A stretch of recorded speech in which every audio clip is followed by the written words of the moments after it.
حسین ابن علی برپا کرنا چاہتے تھے، یہ ہے وہ ثقافت جس کو منعقد کرنا چاہتے تھے، یہ ہے وہ ثقافت جو علی ابن ابی طالب زندہ کرنا چاہتے تھے۔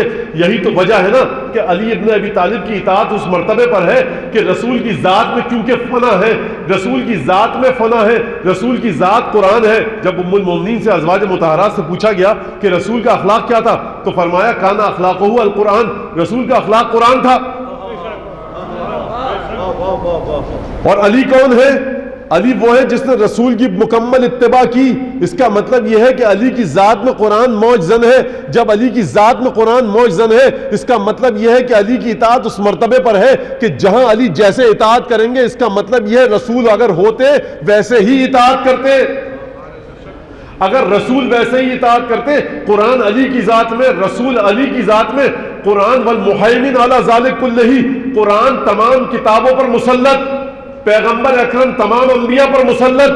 یہی تو وجہ تھی کہ ابن ابی الحدید معتزلی نے کہ جو اہل سنت کے اتنے بڑے عالم ہیں، خدا آپ سب کو زیارت نصیب کرے نجف کی، جب جائیں گے بالائے سر مبارک حضرت امیر پر کھڑے ہو کر ذرا ایک دفعہ بالا اوپر کی طرف نگاہ کیجئے گا، گنبد کے چاروں طرف قصیدہ عینیہ ابن ابی الحدید ہے۔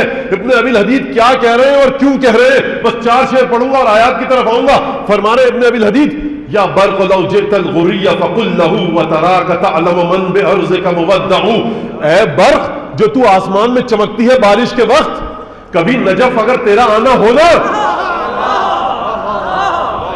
یا برق لو جئت الغری فقل له وتراك تعلم من بارضك مودع، اے برق اگر تیرا کبھی نجف آنا ہونا تو نجف کی مٹی سے ذرا پوچھیو، اے نجف کی مٹی کچھ خبر بھی ہے کون سو رہا ہے؟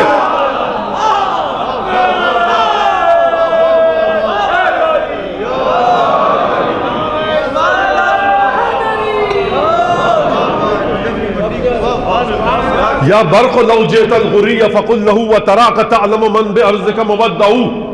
اور عجیب انداز سے کہا فیک، عجیب مسئلہ ہے، عجیب مرحلہ ہے کہ کس انداز سے گفتگو کر رہے ہیں۔ اے برق جب آئیو نجف تو ذرا پوچھیو نجف کی مٹی سے، اتراک تعلم من بارضك مودع، تو جانتی ہے نجف کی مٹی کون سو رہا ہے تجھ میں؟ بل فیک موسیٰ ابن عمران، اے نجف کی مٹی تجھ میں موسیٰ ابن عمران سو رہا ہے، تجھ میں موسیٰ ابن عمران سو رہا ہے۔ وعیسیٰ یقفی ہے واحمد یتبع، اور دیکھ نجف علی کی قبر میں موسیٰ سو رہا ہے، عیسیٰ سو رہا ہے۔ وفیک احمد یتبع، اور ان موسیٰ اور عیسیٰ کے بعد وہ پیغمبر سو رہا ہے جو عیسیٰ کے بعد آیا تھا، یعنی اس قبر میں محمد مصطفیٰ سو رہا ہے۔ بل فیک جبریل ومیکال واسرافیل والملأ المقدس اجمعوا، اے نجف کی زمین تو جانتی ہے تجھ میں کون سو رہا ہے؟ اس قبر میں جبرائیل سو رہا ہے، اس قبر میں اسرائیل سو رہا ہے، اس قبر میں اسرافیل سو رہا ہے، بلکہ بل الملأ المقدس اجمعوا، بلکہ پروردگار کے عالم غیب میں جتنے بھی ملائکہ مقرب ہیں ان کی حقیقت یہاں فنا ہے۔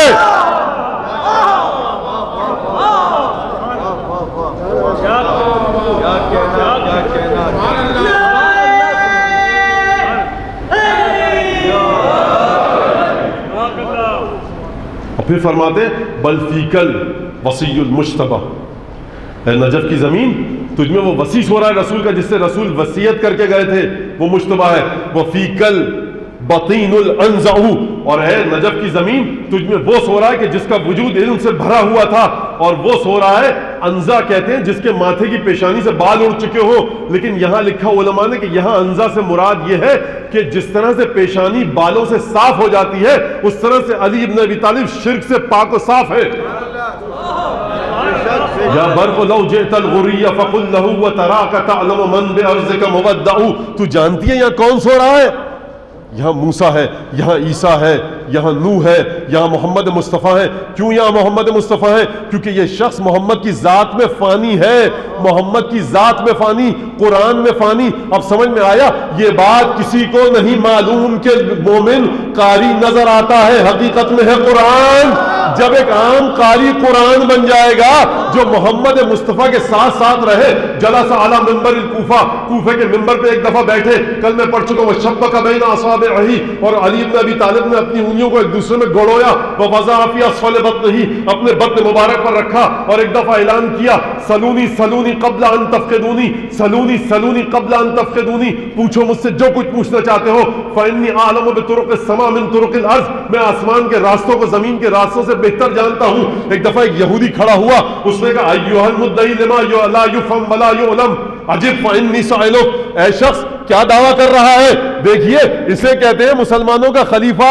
خلیفہ وقت منبر پر بیٹھا ہے، یہودی اٹھ کر پوچھ رہا ہے کیا باتیں کرے جا رہا ہے تو فضول. یہ خلیفہ سے گفتگو کر رہا ہے یہودی، لیکن علی نے یہ نہیں کہا پکڑ کے مارو کافر ہو گیا. علی اس وقت یہ کہتے کہ مارو پکڑ کے جب علم میں کوئی نقص ہوتا.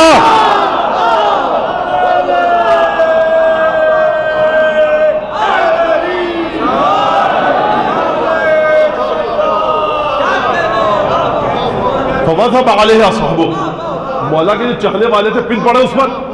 یہ ہوتا ہے نا، مولا کے چاہنے والے تھے پل پڑے اس پر. مولا کا دعوہ فَإِنَّ حُجَجَ اللَّهِ لَا تَقُومُ بِعِجَالِ السَّائِلِ، چھوڑ دو اس کو. اللہ کی حجتوں کو اس طرح دھوس دھاندلی کے ساتھ قائم نہیں کیا جاتا. وَلَا بِعِجَالِ السَّائِلِ، سائل کو سوال کرنے والے کو دبوچ کے کیوں بیٹھ گئے؟ چھوڑو اس کو، گفتگو کرنے دو. یہ ہے اسلامی ثقافت کہ جس نے مرحب اور انتر کو پچھاڑا. کیا یہ یہودی نہیں جانتا تھا کہ کتنا بہادر ہے، تلوار کیسے چلتی ہے؟ یہ ڈرا کیوں نہیں یہ جملہ کہتے ہوئے؟ جانتا تھا کہ علی کا سینہ کتنا کشادہ ہے، جانتا تھا کہ سوال کروں گا زبان سے تو جواب زبان سے آئے گا. ان جہلا کی طرح نہیں ہے کہ سوال زبان سے کرو جواب لاٹھی آئے.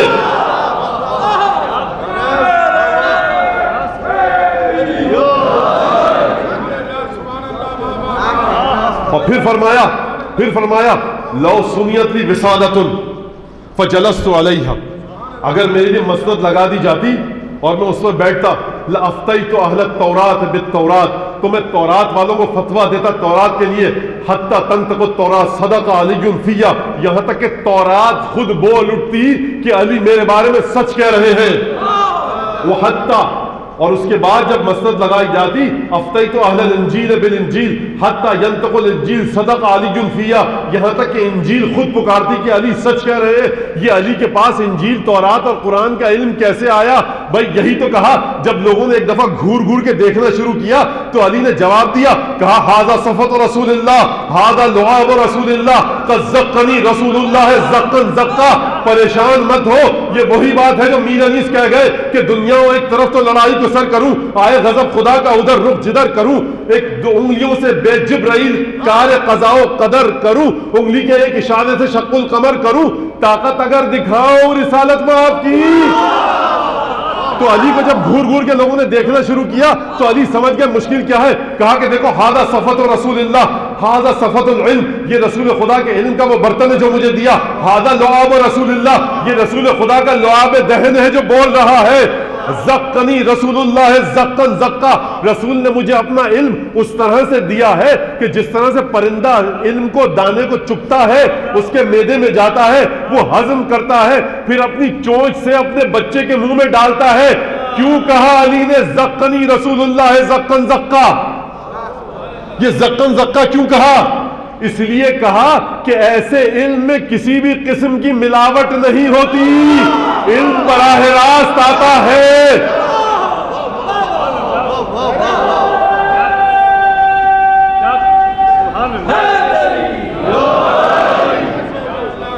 بھئی یہ علم تھا تو اطاعت بھی ویسی ہوگی. تو یہ کوئی پریشان نہ ہو کہ کیا علی رسول ہو گئے، نبوت ختم ہو گئی ختمی مرتبت پر. اسی وجہ سے تو جب علی کو لوگوں نے گھور گھور کے دیکھنا شروع کیا، یہ میری اپنی ایک طرح سے ایزمپشن کا یہ ہے، مجھے لگا ایسا، ایک دم سے بول پڑے مولا ھذا لعاب رسول اللہ، ھذا صفۃ العلم، ھذا ما زقنی رسول اللہ زقن زقا. پریشان مت ہو، رسول نے تمہارے درمیان وحی آنے کے بعد 23 سال کی زندگی کی. تم دیکھا کب تم نے کہ رسول تھے کیا؟ 11 اماموں 12 اماموں کی ذمہ داری سب سے بڑی یہ ہے کہ وہ ہستیاں کہ جو رسول کو نہ دیکھ پائے وہ رسول کی تصویر دکھلائے. کبھی علی رسول کی تصویر دکھلائیں گے، کبھی حسن رسول کی تصویر دکھلائیں گے، کبھی حسین دکھلائیں گے، کبھی سید سجاد دکھلائیں گے، کبھی محمد باقر دکھلائیں گے، کبھی جعفر صادق دکھلائیں گے، کیونکہ یہ رسول کی تفسیر اور تصویر ہے. اسی لیے جب نیشاپور جا رہے تھے 8ویں امام، لوگوں نے کہا یبنا رسول اللہ ذرا تشریف رکھیے، آپ آئے ہیں ذرا حدیث بتلا دیجئے. میں ہاتھوں کو جوڑ کر ان 4000 محدثین سے ایک بات پوچھنا چاہتا ہوں، ایک بات پوچھنا چاہتا ہوں. جبنا رسول اللہ، امام رضا کب کی بات ہے؟ امام رضا کون سی ہجری کی بات ہے؟ امام رضا رسول خدا کے وفات کے بعد پیدا ہوئے ہیں. رسول خدا کے زمانے میں امیر المومنین امام حسن، امام حسین، پھر اس کے بعد امام زین العابدین، پھر امام محمد باقر، امام جعفر صادق، امام موسیٰ کاظم، اور پھر امام رضا. امام رضا نے تو رسول خدا کو دیکھا ہی نہیں، اور یہ سب محدث ہیں. بھائی اگر تم اس سے سننا چاہ رہے ہو حدیث تو یہ بھی اپنے باپ دادا سے نقل کرے گا. تم بھی محدث ہو، تم نے بھی لوگوں سے سنا ہوا ہے، تو اس کا مطلب یہ ہے کہ وہ محدث جو نیشاپور میں تھے وہ یہ سمجھ رہے تھے کہ جو حدیث اس زبان سے ملے گی وہ اور ہوگی، دوسروں کی زبان سے ملنے والی حدیث اور ہے. اور پھر وہ حدیث معروف جو امام نے ارشاد فرمائی. دیکھیے یہ مرتبہ اطاعت ہے، یہ مرتبہ علم ہے. اب میں واقعے کو پڑھنا نہیں چاہتا، بس آپ کو یہاں تک لے آیا. تو دیکھیے عزیزان گرامی، رسول خدا کے علم کا مرتبہ کیا ہے؟ رسول خدا کے علم کا مرتبہ کیا ہے؟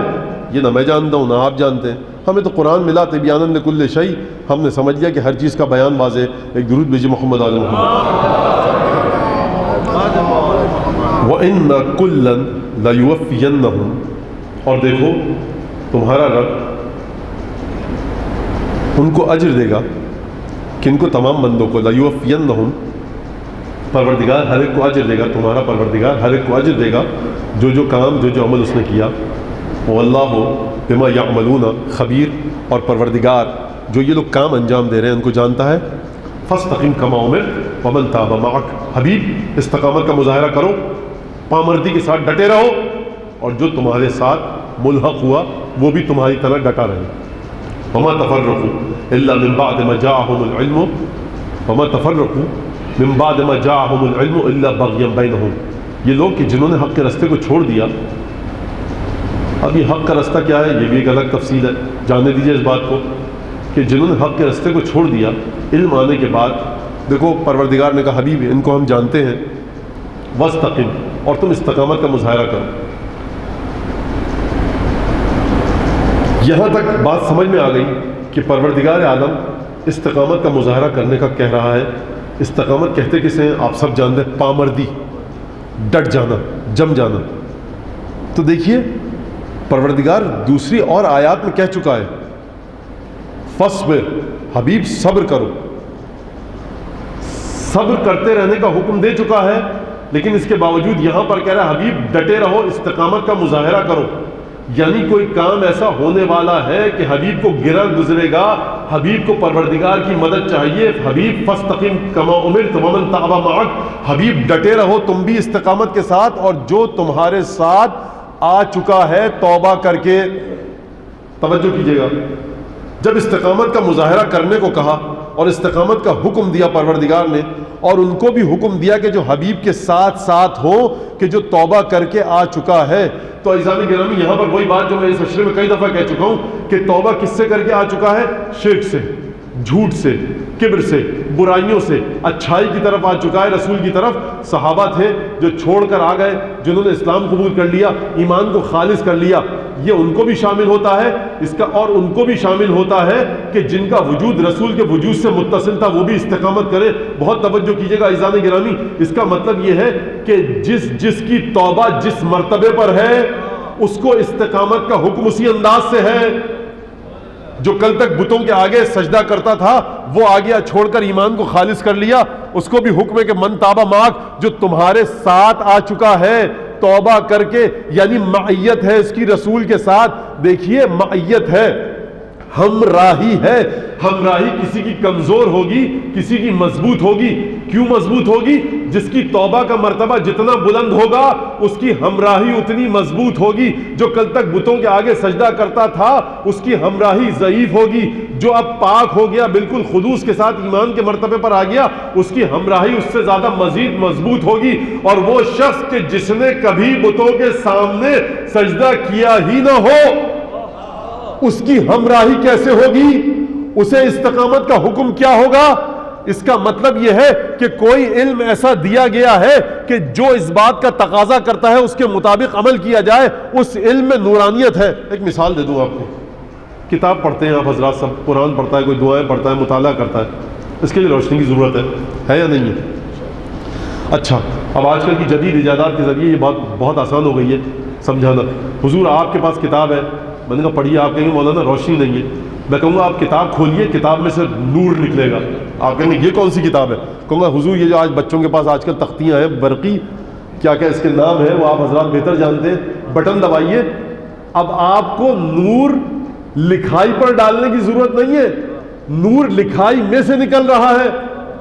یعنی ادھر آپ نے بٹن دبایا، کھٹکا دبایا، لکھائی کا آنا اسی لمحے اور نور کا دکھنا اسی لمحے. بس مثال تھوڑی سی نزدیک ہو گئی. اس کا مطلب یہ ہے کہ علم ایسا ہے کہ نورانیت رکھتا ہے. جیسے ہی یہ علم ملے گا کچھ نورانیت آئے گی. جب نورانیت آئے گی تو کچھ رستے دکھیں گے، عمل کا تقاضا ہوگا، وہ عمل کچھ کٹھن ہوگا، تبھی تو استقامت کہنے کو کرنے کو کہا جا رہا ہے. بھئی یہ حبیب صبر کے مرحلے پر پہنچ چکا ہے، کوئی خطرناک کام ہونا ہے. بھئی اس کا علم اس مقام پر ہے کہ خدا کہہ رہا ہے فاستقم. اچھا، استقامت کا مرحلہ کیا ہے؟ پروردگار موسیٰ نے کہا ربنا پروردگار انک آتیت فرعون وملأہ اموالا وزینۃ. پروردگار تو نے فرعونیوں کو، فرعون والوں کو پیسے بھی دیے ہیں، زینت کے ساز و سامان دیا ہے. پروردگار لیضلوا عن سبیلک، تاکہ وہ تیری راستے سے لوگوں کو گمراہ کر سکے. ربنا پروردگار ایک کام یہ کر، تو نے یہ کام کیا، اچھا اب یہ کر. ربنا اطمس علی اموالہم، ان کے مال کو تباہ کر دے. واشدد علی قلوبہم، ان کے دلوں کو پتھر بنا دے تاکہ یہ اسی طرح سے اپنی گمراہی میں رہے. اس کا مطلب یہ ہے کہ موسیٰ کو پروردگار نے بھیجا فرعون کو لاؤ ایمان کی طرف، لیکن فرعون نے اتنی زیادہ بے ادبی کی، اتنی زیادہ غلط باتیں کی، اتنی زیادہ موسیٰ کے سامنے کھڑا ہوا کہ اب وہ موسیٰ جس کی ذمہ داری یہ ہے کہ فرعون کو سیدھے راستے پر لاؤ، اب وہی موسیٰ دعا کر رہے ہیں کہ پروردگار اشدد علی قلوبہم، ان کے قلبوں کو اتنا سخت کر دے کہ یہ ایمان نہ لا سکیں، اور پھر کیونکہ ایمان نہیں لائیں گے تو انہیں ہلاک کر دے. اس کا مطلب یہ ہے کہ ایک ایسے مقام پر پہنچ جاتا ہے پروردگار کا ولی کہ وہ بد دعا کرتا ہے اسی کے لیے کہ جس کی ہدایت کے لیے آ رہا ہو. فاستقیما قد اوتیت سؤلکما، موسیٰ ہم نے تم دونوں کو جو تم نے مانگا ہے دے دیا ہے. فاستقیما، پروردگار استقامت. پروردگار نے کہا موسیٰ اور ہارون اب استقامت کرنا. بھائی پروردگار یہاں استقامت کا حکم دینے کی ضرورت کیا ہے؟ تو کہہ رہا ہے کہ ہم فرعونیوں کو تباہ کر دیں گے، ہم فرعون کے مال کو چھین لیں گے.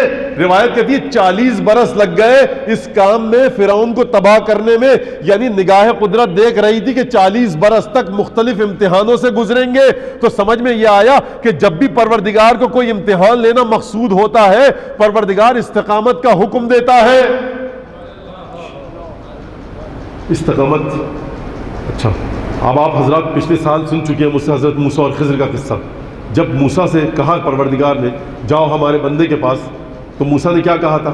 هل اتبعک علی ان تعلمنی مما علمت رشدا، کیا مجھے اجازت ہے کہ میں آپ سے وہ رشد ہدایت کے سلسلے میں پیروی کر سکوں جو آپ کو ملی ہے؟ حضرت خضر نے کیا کہا تھا کہ دیکھو تمہیں صبر نہیں ہوگا، تمہیں صبر نہیں ہوگا. وکیف تصبر علی ما لم تحط بہ خبرا، اور تم صبر کر بھی کیسے سکتے ہو جس کا تمہیں علم ہی نہ ہو. خضر جو کام کرنے جا رہے تھے وہ اطاعت الہی کے مطابق تھا یا اطاعت الہی کے خلاف تھا؟ اطاعت الہی کے مطابق تھا. مقرب بندہ ہے خدا کا. موسیٰ خود کہہ رہے ہیں مجھے سکھائیے تو خضر موسیٰ کو اطاعت الہی کے ذریعے سکھائیں گے یا نافرمانی الہی کے ذریعے؟ اطاعت الہی کے ذریعے سکھا رہے تھے، لیکن کیونکہ موسیٰ کا علم خضر کے علم کے مرتبے پر نہ تھا، کہنے لگے کہ کیف تصبر علی ما لم تحط بہ خبرا، خضر تم صبر کر کیسے سکتے ہو جس کا تمہیں علم ہی نہ ہو؟ اس کا مطلب یہ ہے کہ صبر اور استقامت کے لیے علم کی بلندی چاہیے۔ فانطلقا، آئے چلے، کشتی کے پاس آئے، کشتی میں سوراخ کر دیا۔ حضرت موسیٰ ناراض ہو گئے، کہیں گے ہاں یہ کیا کیا؟ اخرقتها لتغرق اهلها، کشتی میں سوراخ کر دیا تاکہ مسافر ڈوب جائیں۔ حضرت خضر نے کہا الم اقل انک لن تستطیع معی صبرا، میں نے کہا تھا نا کہ تم صبر نہیں کر سکتے، کہا تھا نا۔ اچھا کہا ٹھیک ہے ٹھیک ہے، میں خلاصہ پیش کر کے آگے بڑھ رہا ہوں۔ آگے بڑھے، مزید بچہ تھا، اس کو قتل کر دیا۔ اقتلت نفسا زکیۃ بغیر نفس، آپ نے ایک معصوم کو بغیر کسی گناہ کے مار ڈالا۔ کہا الم اقل لک انک لن تستطیع معی صبرا، میں نے کہا تھا نا کہ تم میرے ساتھ صبر نہیں کر سکتے۔ کہا اچھا ٹھیک ہے، قد بلغت من لدنی عذرا، میرا عذر پہنچ گیا، معاف کیجیے گا۔ موسیٰ جیسا پیغمبر کہ جو کوہ طور پر جائے،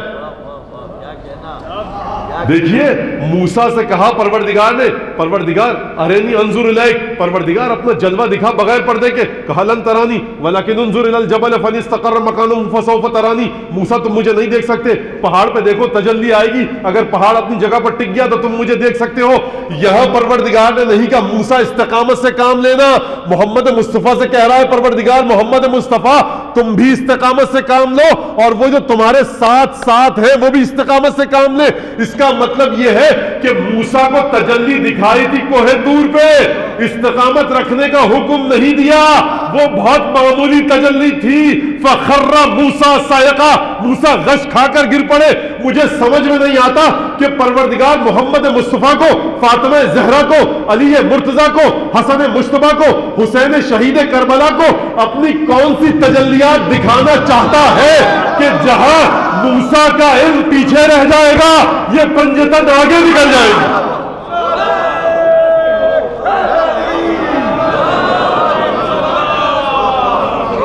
موسیٰ نے دیکھا فصائقہ، فخر موسیٰ صاعقہ، موسیٰ غش کھا کر گر پڑے۔ بات ختم نہیں ہوئی، بات آگے ہے، لیکن چلیے اس بات کو چھوڑ کر آگے موضوع کو سمیٹنا ہے۔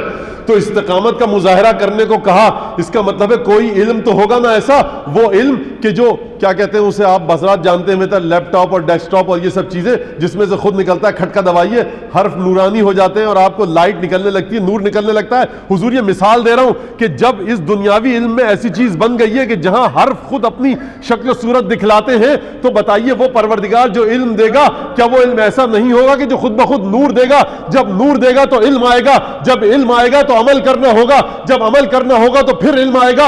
اتنا خطیر اور خطرناک علم ہے کہ پروردگار کہہ رہا ہے دیکھو محمد مصطفیٰ استقامت سے کام لینا، استقامت سے کام لینا، پامردی سے ڈٹے رہو، جمے رہو، یہ علم ہم تمہیں دے رہے ہیں۔ اچھا جب یہ علم دے دیا تو اب یہ علم خضر کا موسیٰ کے ساتھ، اور پھر جب جناب خضر سے دوبارہ تیسری دفعہ اعتراض کیا جناب موسیٰ نے، تو جناب خضر نے کیا کہا؟ یہی کہا نا ھذا فراق بینی و بینک، اب یہ میرا اور میری اور تمہاری جدائی ہے۔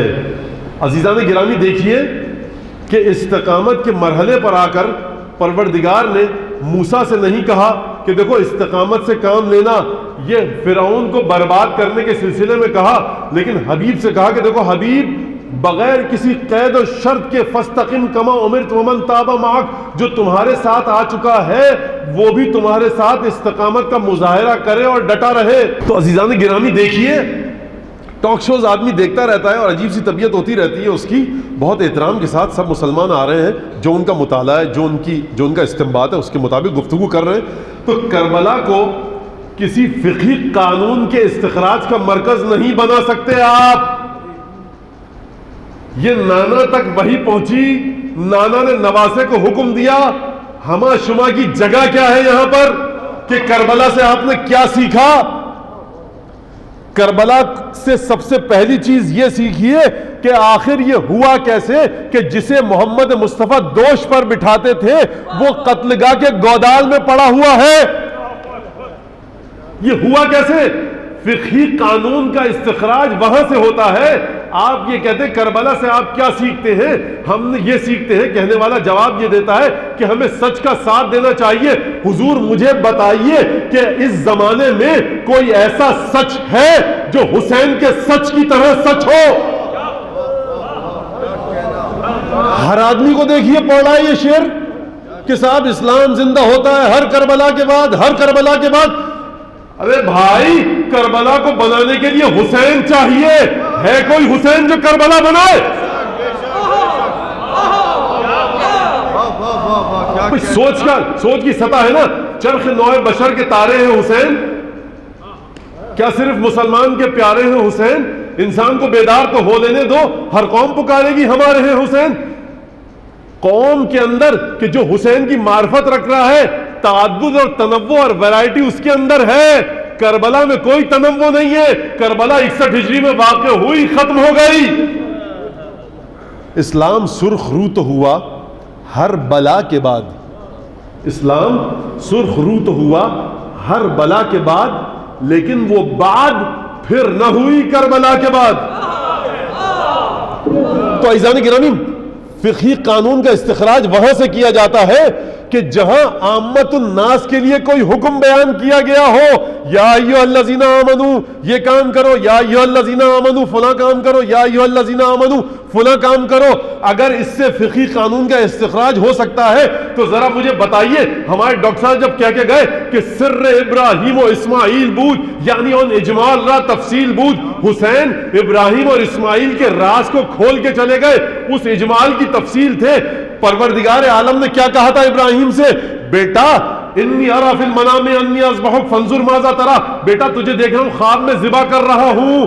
بھائی جس طرح ابراہیم کی رسول خدا کے سامنے وہ حیثیت نہیں ہے، اسماعیل کا درجہ نچلا ہے، ابراہیم کا درجہ رسول خدا سے نچلا ہے. جب ابراہیم کو حکم دیا گیا اپنے بیٹے کو ذبح کرو، تو کیا اس سے کسی فقہی قانون کا استخراج کیا جا سکتا ہے؟ یہ ابراہیم کے لیے تھا، اسماعیل کے لیے تھا. امت کا اس میں کوئی عمل دخل نہیں ہے. جس طرح سے ابراہیم کی قربانی کا امت سے کوئی تعلق نہیں، اس طرح سے حسین کی کربلا کو سمجھنے کے لیے امت اپنے آپ کو نہ تھکائے کہ اس کربلا میں سے کسی قانون کا استخراج کر لیں گے.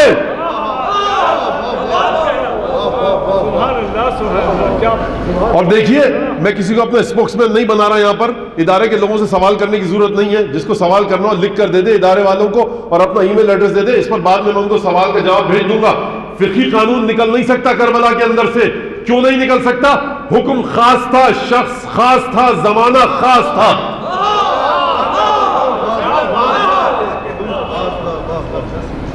تو عزیزان گرامی، یہ وہ مرحلہ تھا استقامت کا. اور اس کے بعد کیا کہا حبیب سے؟ حبیب خدا سے کہا حبیب دیکھو لا تحرک بہ لسانک.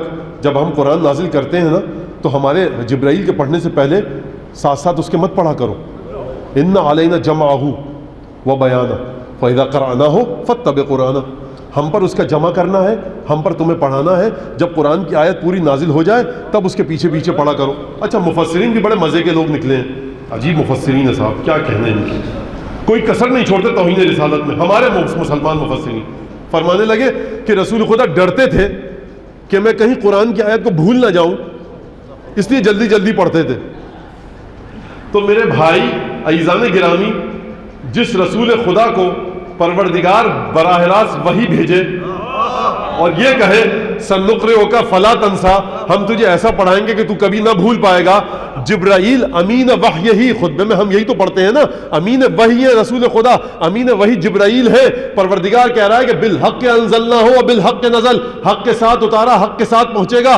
اگر محمد مصطفیٰ میں یہ گنجائش نکل آئے نا کہ جب جبرائیل بتائیں گے محمد شاید بھول جائیں اور محمد گھبرا کر قرآن پڑھنے لگے، تو پھر یہ بات جبرائیل میں بھی جائے گی. تو مسلمان بہت زبردست ہے، خدا کے بارے میں بھی کہہ دیں گے وہ تو کہ خدا بھی شاید بھول جائے. کہا کہ دیکھو لا تعجل بہ لسانک، لا تحرک بہ لسانک لتعجل بہ. دیکھو حبیب، اس کے ذریعے زبان کو اپنی جلدی سے حرکت مت دو تاکہ تم جلدی کر سکو.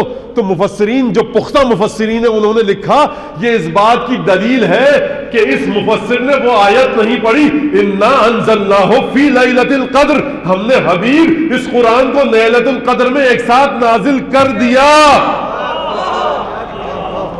اب یہ تدریجی طور پر تمہیں بتایا جا رہا ہے, یعنی رسول قرآن کو جانتے تھے. بھائی رسول قرآن کو پہلے سے جانتے تھے تبھی تو رسول کی جو جان تھا جب آغوش رسول میں آیا تو سورہ مومنون تبھی تو پڑھنا شروع کر دی تھی. اور کہا قل رب زدنی علما, کہ حبیب دیکھو ہم سے مانگتے رہو کہ ہم پروردگار میرے علم میں اضافہ فرما, میرے علم میں اضافہ فرما. ترجمہ غلط ہے لیکن میں کیا کروں, میرے علم میں اضافہ فرما, میرے علم میں اضافہ فرما. پروردگار تو تو دے چکا ہے تبیان لکل شیء, اس حبیب خدا کو ہر چیز کی تبیان دے چکا ہے تو پروردگار. اس کے باوجود بھی کہہ رہا ہے کہ حبیب ہم سے مزید علم مانگو, ہم سے مزید علم مانگو. پروردگار مجھے تو نے علم دیا تھا, اس کے بعد کہا تھا فاستقم, حبیب استقامت کا مظاہرہ کرنا. اب یہ کون سا علم مزید دے گا, کتنی مرتبہ دے گا, آواز قدرت آئے گی. دیکھو 1 2 3 10 ہزار لاکھ کروڑ دفعہ کی بات نہیں ہے. حبیب مسلسل دعا کرتے رہو. یہ کون سا علم آئے گا, یہ وہ علم جب آئے گا یہ منتقل ہوگا حسین میں, تو خبردار کوئی یہ نہ کہے کہ ہم کربلا میں سے کسی فقہی قانون کو نکال سکتے ہیں. یہ وہ علم کا سرچشمہ تھا کہ پروردگار سے مسلسل مانگا, دے دیا حسین کو. حسین نے اس علم کے مطابق جا کر کربلا کی تعمیر کی. اب یہ مرحلہ اطاعت کا کیا ہوگا, مرحلہ اطاعت اب یہ ہوگا, اطاعت کی بنیاد علم ہے, علم اور اطاعت الہی. جب علم یہ ہے محمد مصطفیٰ کا رب زدنی علما, پروردگار میرے وجود کو وسعت دے, میرے وجود کو وسعت دے علم کے ذریعے سے, اور یہ علم منتقل ہوگا سید الشہداء میں. تو دیکھیے اطاعت کس مرتبے پر ہوگی, اطاعت اس مرتبے پر ہوگی کہ حسین ابن علی 58 سال کی عمر میں دنیا سے چلے جائیں, لیکن روایت کے الفاظ ہیں ما من نبی ولا رسول الا ان يسأل اللہ ان یأذن له لزیارت الحسین. آج شب جمعہ, عجیب لطف کی بات ہے, حسن اتفاق شب جمعہ بھی ہے اور سید الشہداء کی مخصوصی بھی ہے اور شب عاشورہ بھی ہے.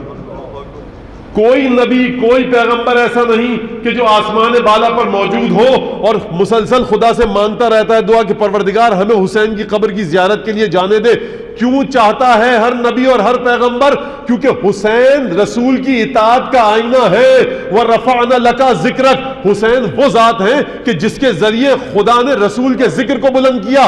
علم آیا رب زدنی علما والا علم, اب اطاعت مختلف ہوگی. تو اگر کوئی کہیں یہ ملے نا کہ موسیٰ اور عیسیٰ حسین کی قبر کی زیارت کے لیے آتے ہیں تو پریشان نہ ہو جانا. ھذا لعاب رسول اللہ, ھذا صفۃ العلم, ھذا ما زقنی رسول اللہ زقا زقا. یہ موسیٰ اور عیسیٰ حسین کے پاس نہیں آ رہے, در حقیقت یہ رسول کی جلوہ گری کے تعظیم کے لیے آ رہے ہیں. عزیزان گرامی, یہ وہ مرتبہ ہے اطاعت سید الشہداء کا کہ جہاں تک کوئی نہیں پہنچ سکتا. فقہی قوانین کے لیے کربلا نہیں ہے, کربلا دین کو سمجھنے کے لیے ہے کہ دیکھو کربلا کا قطب نما, کربلا کے قطب نما کی سوئی کس کی جانب اشارہ کر رہی ہے. کربلا اس لیے ہے, بس ایک دفعہ وہ وقت آیا کہ جب حسین کو اپنے اس علم کا مظاہرہ کرنا ہے. کس علم کا, کہ جہاں جس مرتبے پر کوئی نہیں ہے سوائے پنجتن کی. ایک دفعہ آئے اور آ کر آواز دی, اہل حرم کو مخاطب کیا, علیکن منی السلام, تم سب پر سلام ہو میرے. بیویوں میں ایک دفعہ کوہرام مچ گیا. خواتین نے, اہل حرم نے گھیرا ڈال دیا اور بین کرنے شروع کر دی. وَلَبِسَ لِبَاسَ الظُّلْمِ, حسین نے وہ لباس پہنا کہ جو بے کسی اور قسم پرسی کا لباس ہوتا ہے. لِأَلَّا يَرْغَبْ فِيهِ أَحَدٌ, تاکہ کوئی شہادت کے بعد حسین کے لباس کو اتار کر نہ لے جائے. یہ رسول کا نواسا ہے. میں کہوں گا یا رسول اللہ, آپ اسے اپنے کندھوں پر سوار کرتے تھے, بس ایک دفعہ رخصت کے لیے آئے, ذوالجنہ کی راہ سے تھامی, سوار ہونا چاہتے ہیں, نظر یمیناً و شمالا، ایک دفعہ دائیں دیکھا بائیں دیکھا، آواز بلند کی حل من مغیث یغیثنا، ہے کوئی مدد کرنے والا جو ہماری مدد کرے؟ حل من مسلم، کوئی ہے مسلمان کی یذب عن حرم رسول اللہ، جو رسول زادیوں کی حفاظت کرے؟ میں کہوں گا مولا کربلا تک جب آئے تھے کہیں عباس نے سوار کر آیا ہوگا، کہیں علی اکبر نے لگامیں پکڑی ہوں گی، یہاں بہن نے سوار کرایا، ایک دفعہ وصیتیں کی، کہا کہ دیکھو بہن بچوں سے خبردار رہنا، ذوالجلالہ پر تشریف فرما ہوئے میدان کی جانب آئے، خطبہ دیا اور اس کے بعد پکارے کہ ہے کوئی تم میں کہ جو مجھ سے مبارزے کے لیے آئے، مجھ سے جنگ کے لیے آئے؟ عزیزوں کسی میں ہمت نہ تھی کہ حسین سے جنگ کرنا، بس حسین نے ایک دفعہ جنگ کرنا شروع کی، جنگ کرتے کرتے لشکر کو پیچھے دھکیلا، وہی کام کرنا چاہتے ہیں جو عباس نے کیا، چاہتے ہیں کہ کچھ پانی اٹھا لے، ایک دفعہ گھوڑے کو نہر میں ڈالا اور ایک جملہ کہا ہے اسب با وفا تو پیاسا ہے پہلے تو پانی پی لے، جب فرس نے یہ سنا پانی سے منہ کو ہٹا لیا، ابھی حسین شریعے پر کھڑے تھے کہ ایک دفعہ دیکھا کہ فوجوں نے خیمے کا رخ کر لیا، بس ایک دفعہ حسین دوبارہ لوٹے، فوجوں کو پیچھے دھکیلا۔ میں کہوں گا مولا کبھی عباس یاد آتے ہوں گے، کبھی اکبر یاد آتے ہوں گے، بس ایک دفعہ جنگ کر کے پیچھے دھکیلا۔ عزیزوں کئی 100 تیر آئے، حسین نے سینے اور گلے پر روکا اور ایک دفعہ گنج شہیدہ کی طرف رخ کیا اور یہ کہا یا فرسان الحیجا، اے میرے گھڑ سوارو حسین مدد کے لیے بلا رہا ہے، تم آتے کیوں نہیں ہو؟ مقتل میں لکھا ہے کہ لاشوں میں حرکت ہوئی، آواز آئی مولا موت نے ہمارے پیروں میں بیڑیاں ڈال دی ہے۔ حسین نے لشکر کو پیچھے دھکیلا، اپنے زخموں سے خون کو پہنچا، دوبارہ خیموں میں گئے، دوبارہ ودا کیا۔ 3 سالہ بچی آئی، باپ کو لہو لہان دیکھا، کہا بابا استسلمت للموت، کیا موت کی تیاری کر چکے ہیں؟ بس ایک دفعہ حسین دوبارہ ذوالجلالہ پر بیٹھے، حملہ کیا، فوجوں کو پیچھے دھکیلا، ٹیلے پر آئے، خیام کا رخ کر کے کہا ہوگا لا حول ولا قوت الا باللہ، یعنی بہن زینب دیکھو یاد رکھنا حسین زندہ ہے۔ دوبارہ ٹیلے سے گھوڑے نیچے اترے، گھوڑے کو دوڑاتے ہوئے فوجوں تک آئے، پھر جنگ کی۔ اب حسین فوجوں کو پیچھے دھکیل رہے ہیں، تیروں کی بوچھار ہے، کوئی تلوار مار رہا ہے، کوئی نیزہ گرو رہا ہے، زخموں سے خون بہ رہا ہے، فوج کو پیچھے کیا، پھر دوبارہ آئے، لا حول ولا قوت الا باللہ۔ مقتل کے الفاظ ہے وقفا لیستریح ساعتا، حسین کی سانس پھول چکی ہے، شدت تشنگی کی وجہ سے حسین کو ہر جگہ دھندلکا دکھائی دے رہا ہے، اب آنکھیں دکھائی نہیں دیتی، بس ایک دفعہ رکے تاکہ اپنی پھولی ہوئی سانس کو منظم کر لے، اور ایک طرف سے فرماہ بحجر، ایک ظالم نے پیشانی پر پتھر